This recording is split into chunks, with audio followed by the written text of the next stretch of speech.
À votre avis, combien y a-t-il d'étoiles sur le drapeau européen? Ça, c'est trop facile. 12. Pourquoi? Alors, pourquoi il y en a 12? Ça, je n'ai pas la réponse. Vous avez une petite idée quand même? J'en aurais une, mais j'espère que c'est pas la bonne, donc je préfère pas la donner. Allez-y, tentez. Non, je fais joker. Alors je vais vous le dire, en fait, c'est un nombre qui exprime la perfection et la plénitude. Voilà. Et Mais ça a c'est été- bien ce qui me semblait, mais comme il y avait une connotation, malgré tout, religieuse derrière ce chiffre, puisque c'était le nombre des apôtres, Oui. voilà. D'accord. C'est pour ça que j'ai pas voulu le donner. Alors vous participez le 17 mai au Festival de la dissidence à la Cartoucherie de Vincennes. Ce festival sera organisé autour du thème de la désobéissance civile. Alors la désobéissance civile, qu'est-ce que c'est? Est-ce que vous pouvez nous en parler un peu? Ben, c'est une action qui engage chaque citoyen, et à partir du moment où une loi est injuste ou qu'il y a un risque pour les citoyens, pour l'environnement, et qu'on n'a plus aucun recours devant les tribunaux, eh bien c'est le devoir des citoyens de désobéir à la loi injuste et donc de se mettre en dehors de la loi, de le revendiquer, mais aussi d'en assumer l'ensemble des conséquences, bien évidemment. Alors c'est un concept qu'a défendu Jean-Luc Mélenchon aussi, mais à propos des séquestrations des patrons. Du coup, on se demande pourquoi vous n'avez pas rejoint le Front de gauche, d'autant plus que le Front de gauche est comme vous contre le traité européen. Ben, je pense que Jean-Luc Mélenchon n'a pas lu les œuvres ni de Henri David Thoreau, ni peut-être en entier le livre que j'ai consacré à la désobéissance civique.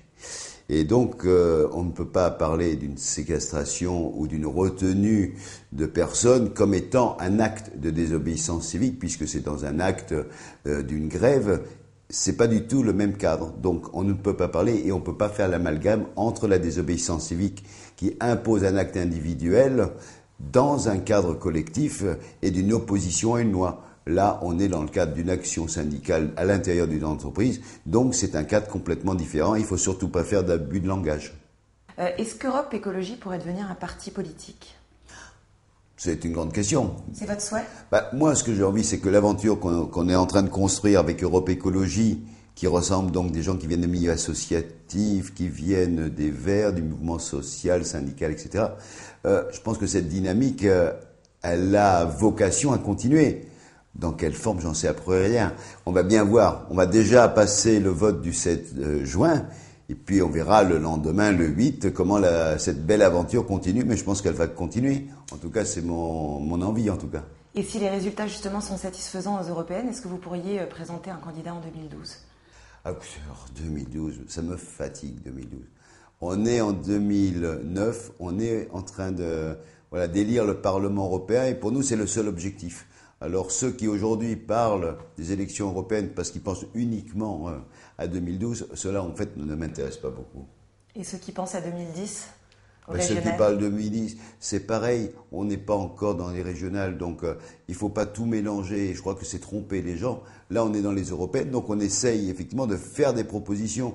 Et si les gens nous rejoignent aujourd'hui à Europe Écologie, c'est qu'ils voient qu'on est à peu près les seuls aujourd'hui à faire des propositions, à dire comment on veut construire l'Europe, comment on veut défendre à la fois l'emploi et la planète, et comment on veut changer les institutions de l'Europe. C'est ça le débat aujourd'hui, c'est pas ni de parler de Sarkozy, ni de parler des régionales ou des présidentielles. Barack Obama souhaite participer aux accords de Kyoto, à la rencontre de Copenhague fin 2009 et développer les énergies renouvelables. Est-ce que vous pensez qu'il doit aller plus loin encore en matière d'environnement? Je pense que ça, de toute façon, il y a une telle rupture avec l'ère Bush que là, on est au point de départ. Donc ces déclarations sont des déclarations importantes, notamment par rapport à l'énergie, à la nécessité de changer complètement de cap, de réduire le CO2 et de passer aux énergies renouvelables. Donc ça, c'est un premier point de départ. Il a fait un acte symbolique aussi dans le jardin de la Maison Blanche, où sa femme a mis en place un jardin en agriculture biologique, ce qui a mis en colère Monsanto et tous les fabricants de pesticides des États-Unis, qui ont même fait une lettre de protestation suite à la mise en place de ce potager. Alors plus sérieusement, il y a effectivement Copenhague, mais Copenhague, contrairement à ce qu'on peut croire, ça ne peut pas être simplement une réunion où on va dire on réduit de 20 ou 30%. Dans les 20 ans, il faut qu'on réduise d'au moins 50% les émissions de gaz à effet de serre, mais ce qui veut dire que pour les États-Unis et l'Union européenne, il faut réduire de 80% pour arriver à cet équilibre. Donc là, on voit bien qu'on a un bouleversement majeur de notre économie, de notre façon de produire et aussi de notre façon de consommer. Et c'est pour ça que nous disons avec Europe Écologie que la reconversion écologique de l'économie est vraiment le projet d'avenir pour les années qui viennent au niveau européen. Est-ce que vous avez quelque chose à rajouter? Que c'était bien sympathique. Un petit message pour les internautes? Un petit message pour les internautes. Je crois que les internautes doivent continuer à résister encore à Hadopi.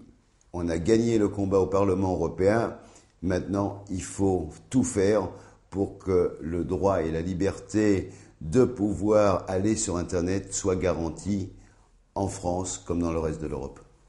Merci beaucoup, Monsieur Bové. Merci.